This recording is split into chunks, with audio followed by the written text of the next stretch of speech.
So we are going to talk about AI Practitioner exam. I'm going to run you through a few great topics which are good to know prior you book your exam. And without further ado, let's get started. First, I'll run you through something which is called as prompts. So basically, we are going to create an application, folks. Okay, don't you worry. This is my application.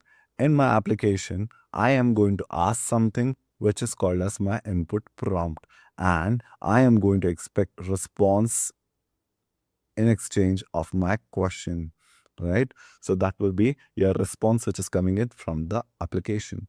Now this application needs something which helps it to take some decisions. At that time, model will come into picture. As of now, we are just talking about prompts. Yep. So what is a prompt? You understood. I'm going to ask model to generate something for me. So you need to know what is prompt. There are different types of prompt. Different type of prompts like there would be different type of prompts like zero shot prompt. I'm not going to give any example and I'm going to directly ask the model to generate response for me. I'm going to give some type of examples and I want the model to generate responses for me. That would be few short prompts. Moreover, depending upon certain values which you change, that is, if you change the inference parameters at that time, the responses of the models will change. That things we are going to cover as a part of prompt engineering. Okay, so you need to know all these things in this particular module. Cool. Okay, so I'll run you through those things. What is prompt engineering concepts? First is what is a prompt. Second is what is prompt engineering. Third one is types of prompts, few shot prompting, zero shot prompting. Also, there are certain times when you chain those prompts. So look for COT, chain of thoughts, out there when you're reading this particular link.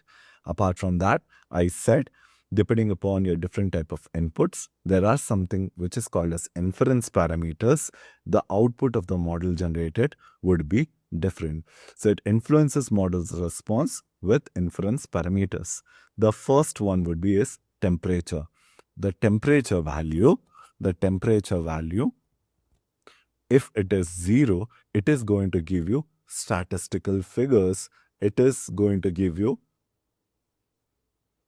numbers, everything which is 0. But if you want the model to generate creative responses, then you will go towards 1. This is for creative writings, for generating marketing collaterals and so on. Okay, so you understood. If it is statistical figures, it is 0. You want it to just give a word to word exactly how it is. You will go for statistical figures and so on. So the value of temperature would be equals to 0. Temperature equals to 0. So that's all about it, which we are going to see it here. Okay, so what is temperature? A lower temperature setting results in more deterministic, predictable outputs. You know that it's going to spit out facts, figures, numbers. So the task which is requiring higher accuracy and efficiency, you will go for it. You will go for non-creative tasks like translation, categorization, data extraction. The next up, you're going to talk about a higher temperature closing towards 1, inching towards 1 leads to more random and diverse outputs. It will be used for creative writing and storytelling. It will be used for generating marketing or advertising copy, and it will be used in engaging conversations. Whenever you're talking to a chatbot, it requires more engaging responses so that the human who is interacting is able to take it further and is contented with that conversations. So at that particular point of time, your temperature would be nearing or closing towards 1. I hope this helps you understand. And apart from that, there are other parameters, which is like top K and top P, which I want you to go and check it out. Okay. The next up module is all about Amazon Bedrock. So Amazon Bedrock, why you need it?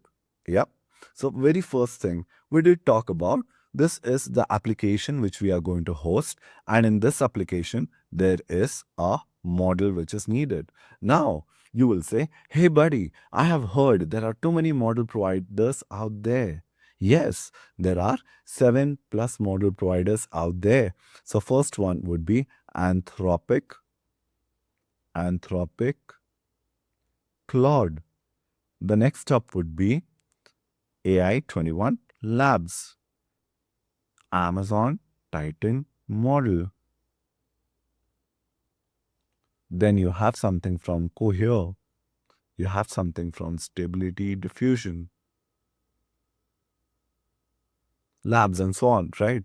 All I want to tell you is there are so many model providers out there. Yep. And there are 40 plus models. Do I need to remember all these things? No. All you need to know is Bedrock. What is Bedrock? Bedrock is going to help you build and scale Gen AI applications. So, you said me there are these many models. Where do I host my model?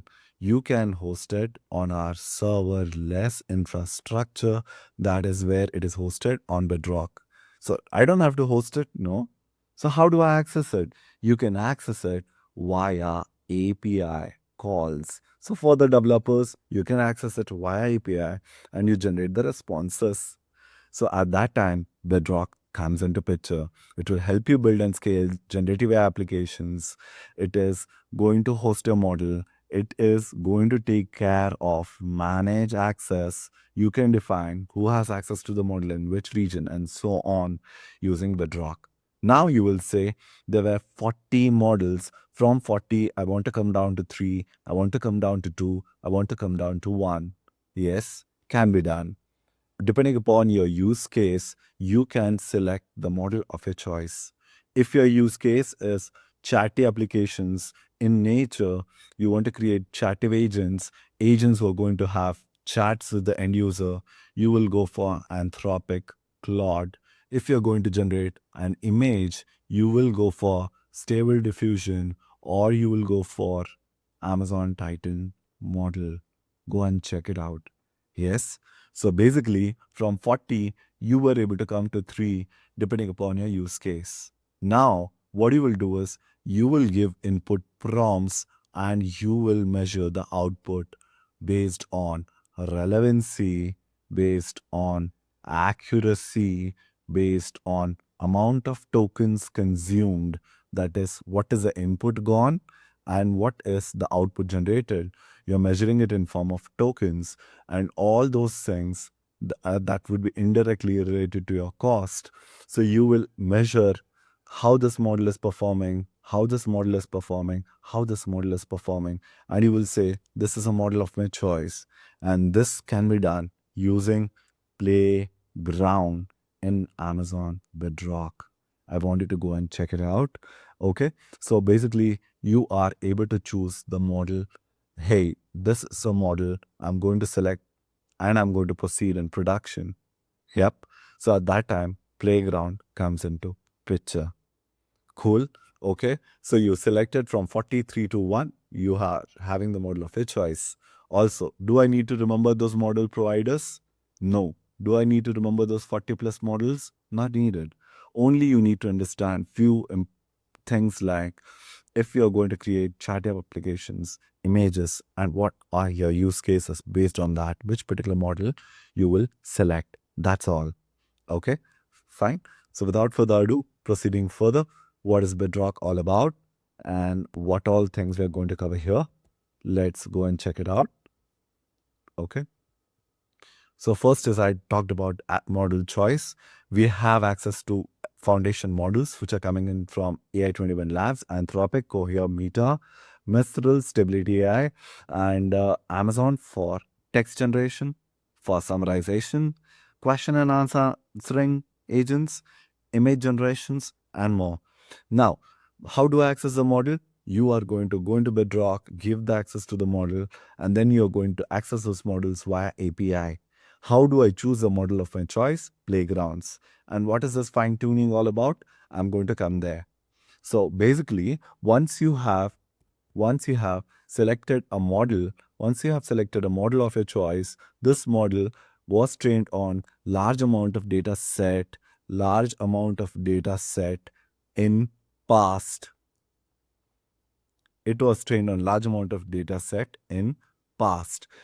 Now, if I put this model in medical field, or if it is an insurance field, and if I want this model to excel in certain task or certain task only, then what you're going to do, you are going to fine tune the model. If you want the model to excel in the domain of insurance, understand the lingo of it, you are going to go for continuous training. And there are times when you are like, I want the model to connect it to my enterprise data sources. I want the model to connect to enterprise data sources.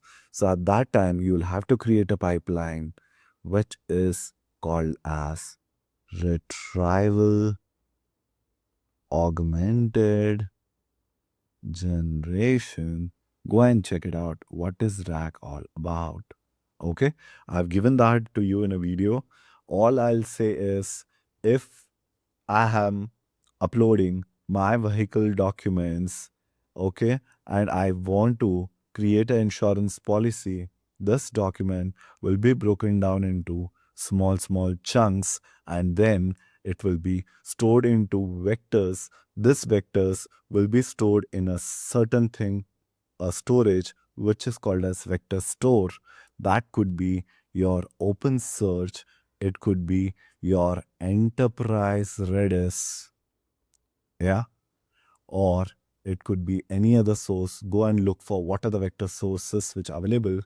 And then whenever I'm asking a question which is related to that document, we are going to give your inputs. We are going to add something which is called as context as a part of augmentation.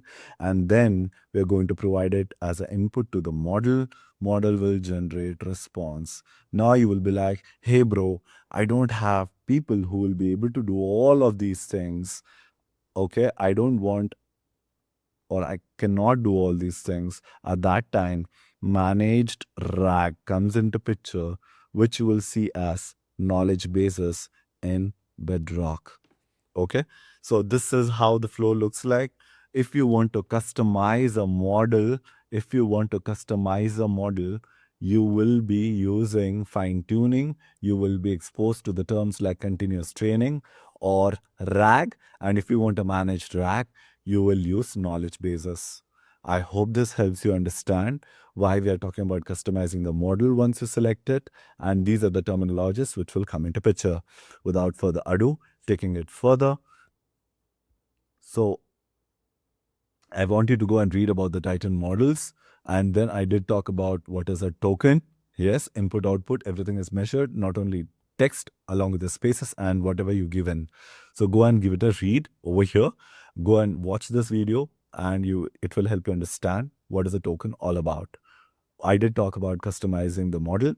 Here I have just covered what it is called as privately fine tuning with the labeled data set, or continuous pre-training with the unlabeled data set for making the model adapt to specific domain or industry. Okay, so you know what is fine tuning, you know a little bit about what is continuous pre-training. Apart from that, what did I say? There is something which is called as RAG. When you are going to connect enterprise data sources, at that time, RAG will come into picture. Okay, I want you to watch this animated video. It will help you understand and dive deep further. Moving on, folks. Uh, did say I cannot handle everything on my own. I don't have expertise. You will go for knowledge bases for Amazon Bedrock. It is going to ask you only 4 questions. It is going to ask you only 4 questions. That is, first one, what is, give me a second. It will ask you only 4 questions. Sorry for that.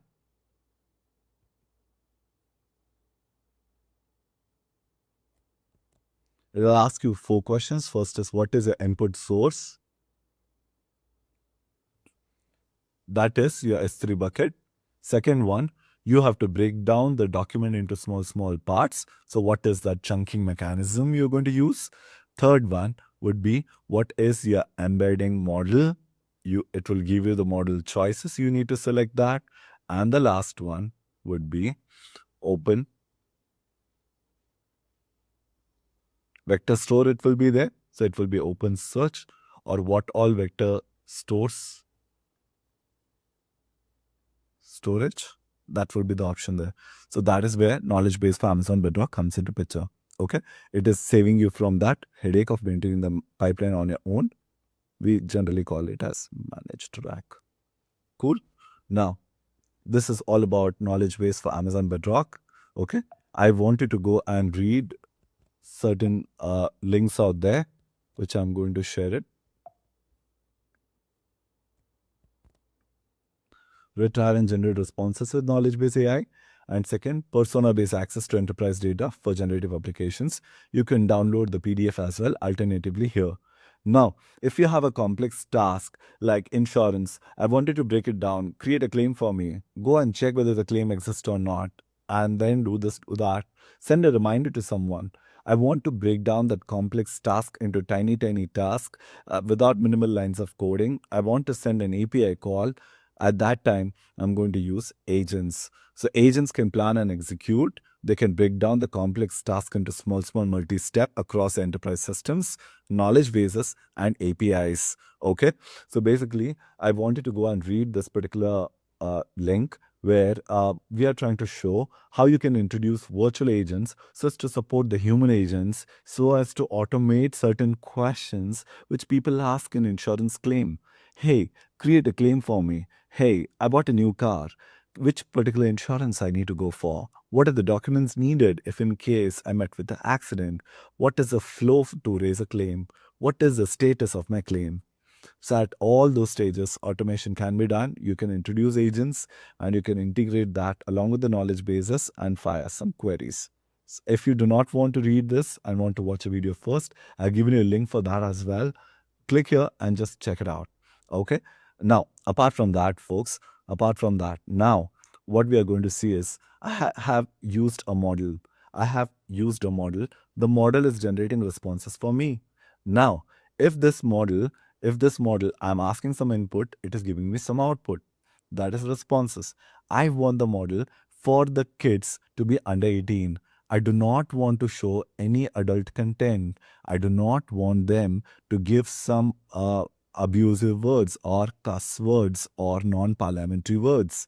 I want to deny certain topics. I want to deny certain words. So guardrails will come into picture. If you have created a finance recommendation option, or if you have created a finance bot or a finance advisor, health advisor of your finance, right? But someone is saying, I have 100 lakh rupees and I want to generate 100x the income. Yes, recommend me the stocks of the day, tip of the day. And if this doesn't happen, what will happen then? The customer will come and sue you. So generally, I don't want the model to give stocks. I don't want the model to give tip of the day or recommended buying. I want to deny all these things. I'll use guardrails. Guardrails is also helpful to reduce hallucinations and to check the truth whether the responses is coming from the particular source or not. It helps to reduce the hallucination of the model as well. So at that time, guardrails will come into picture. We'll quickly run through that. Okay. So let's see what is stored in guardrails. First is how Amazon Bedrock guardrails will work. I want you to go and read through the documentation.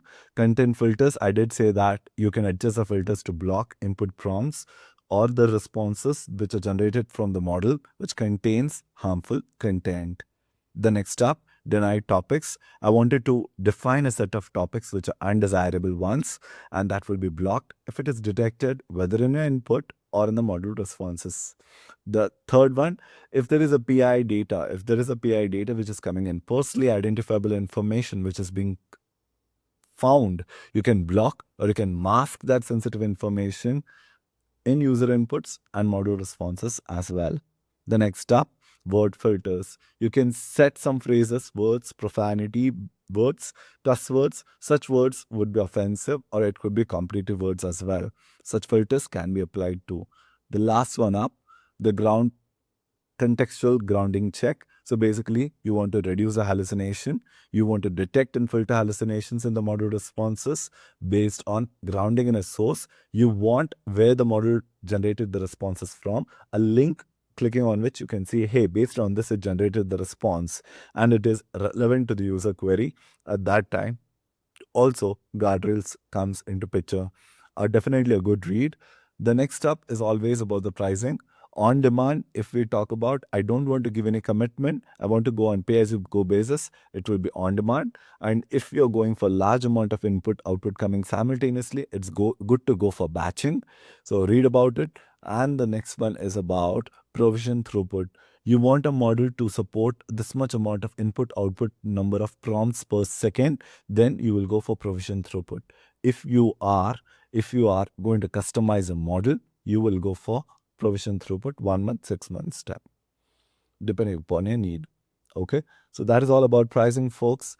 Security, definitely we are going to talk about it. So there are times when you have generated a model, people are prompting something in such a way that they are making the model to spill out something which was not intended. You need to take care of prompt injections. You need to understand what is in my domain, what am I supposed to cover as a part of security. So there is something which is security matrix we are going to talk about.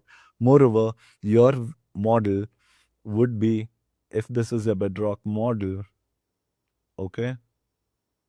Yep. So if you are using Bedrock, your data is not going to leave your VPC. We are not using your data. Your prompts are safe. We are not using them to train our models or the third-party model providers. Okay. Also, we want to ensure that whatever your data is there in the VPC, it is never going to go to internet, or it is never going to travel via internet. So basically, if I want updates, then I need to use NAT gateway. Also, you will be using concepts of VPC endpoints, and you will be using PrivateLink, which is what I have given it in this particular module as a part of recommended reading. So go and check it out. Okay.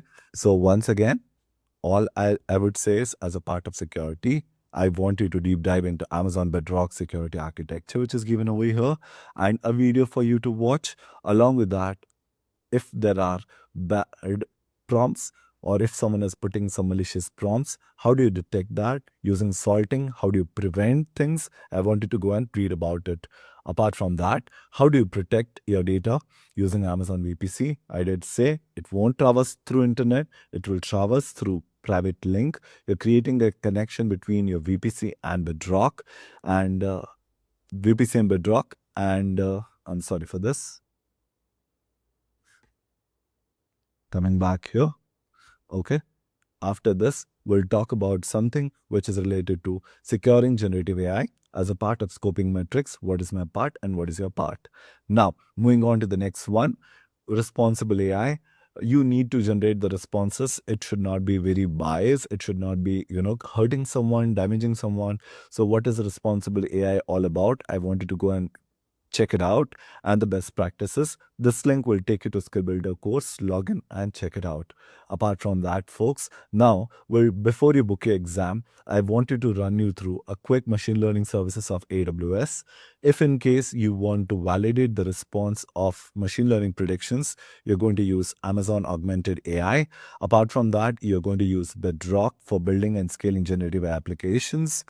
Comprehend to understand the context of the text and generate some sentiments. Fraud detector, if any transactions are happening, any fraud is detected, you want to detect and find that out, you will use machine learning.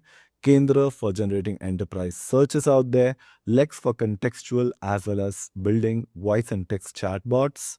Personalize to personalize and give real-time recommendations for your applications. Titan, what it is about, a generative AI powered assistant. Rekognition to search and analyze images. So basically, I want to find a variable, or if you're running a marathon, I want to find you came first. I'll use Rekognition to find out your number printed on your chest. SageMaker, if you want to build, train, and deploy your own models, machine learning models, you'll use SageMaker.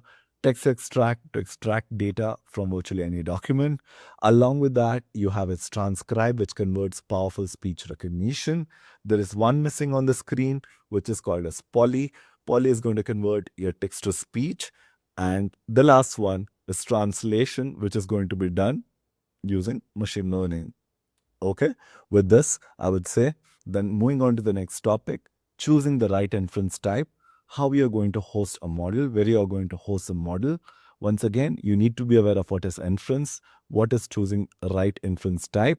It depends upon the data size. If the data is coming in huge, you will go for batch. Yep, or you will go for asynchronous inference. The next up is latency requirements. If you want the model to generate the responses at instantaneous, no latency, so at that time you will go for real-time inference or batch transform for torrent workloads. I don't know why it is coming there again. So that is latency requirement. The next step is processing time. Processing time is for serverless and quick processing, a batch transform. The next step is frequency of use. So basically, persist endpoints for frequent use, batch transformation, and infrequent processing. Infrastructure management, serverless, you will go for minimal infrastructure management. Key definitions you need to know before you book your exam. And if you want to further dive deep, look for enhanced prep course on Skill Builder for this particular exam. You will have labs, you will have videos, recordings, exam style questions, flashcards, approximate 8 hours. Once you finish this, you're good to appear for your exam. And I hope this helps. Thanks for watching. Bye.